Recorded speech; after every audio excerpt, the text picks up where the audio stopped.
Assalamualaikum warahmatullahi wabarakatuh dan salam sejahtera. Nama diberi Nurul Husna binti Muhammad Fauzi dan saya berusia 16 tahun. Pada hari ini, saya ingin menceritakan tentang sebuah buku yang banyak memberi inspirasi kepada saya bertajuk Cerita Cinta Ahmad Ammar. Buku ini disusun oleh grup penjejak tamadun dunia dan merupakan sebuah buku biografi memoir. Buku ini mengandungi 359 halaman muka surat dan keistimewaannya ialah buku ini ditulis oleh 15 orang yang karib dengan almarhum Ammar sendiri. Selain itu, buku ini juga mampu memberi inspirasi dan menjadi titik tolak kepada setiap pembacanya agar sentiasa bersiap sedia dalam apa jua keadaan kerana mati itu pasti.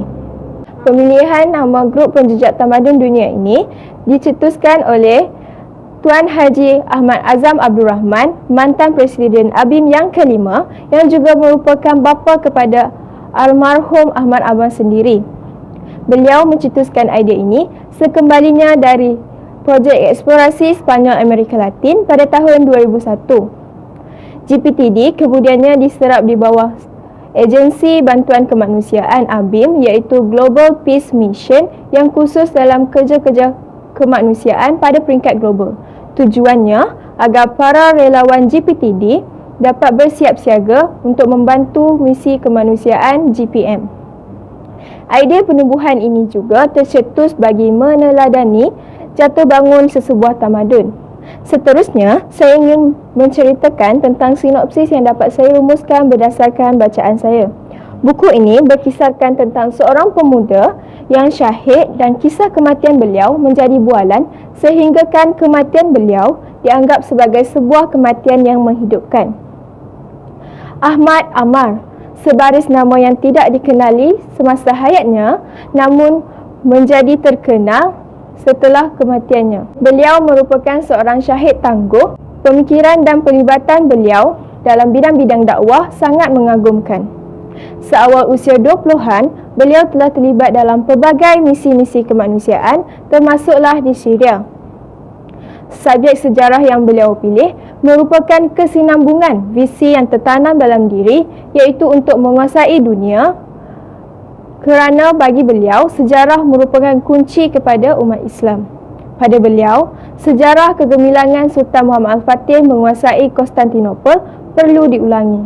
Namun demikian, pada 2 November 2013, gugurlah nyawa seorang insan berjiwa Al-Fatih.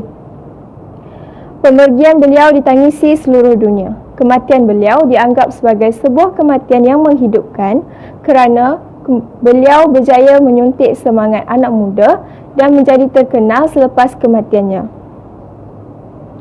Keistimewaan Ahmad Ammar ialah beliau disemadikan di perkuburan Eyub Sultan menghadap Laut Golden Horn yang menempatkan lebih 60 jasad para sahabat, Panglima Uthmaniyah serta orang-orang kenamaan di Turki.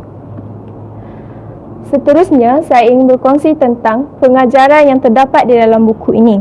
Antaranya ialah kita hendaklah sentiasa berusaha dan tidak mudah putus asa dalam apa jua keadaan.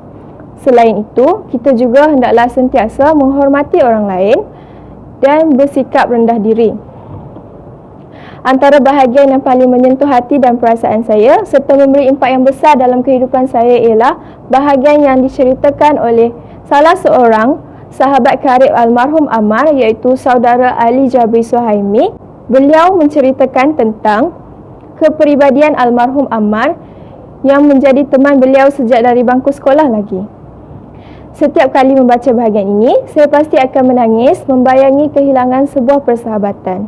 Perkongsian beliau mengajar saya untuk sentiasa menghargai rakan-rakan yang berada di sekeliling saya.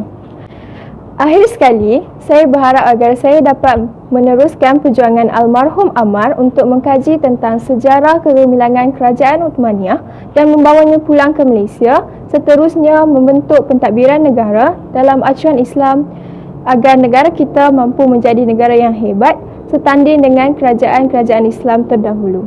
Sekian dari saya, terima kasih.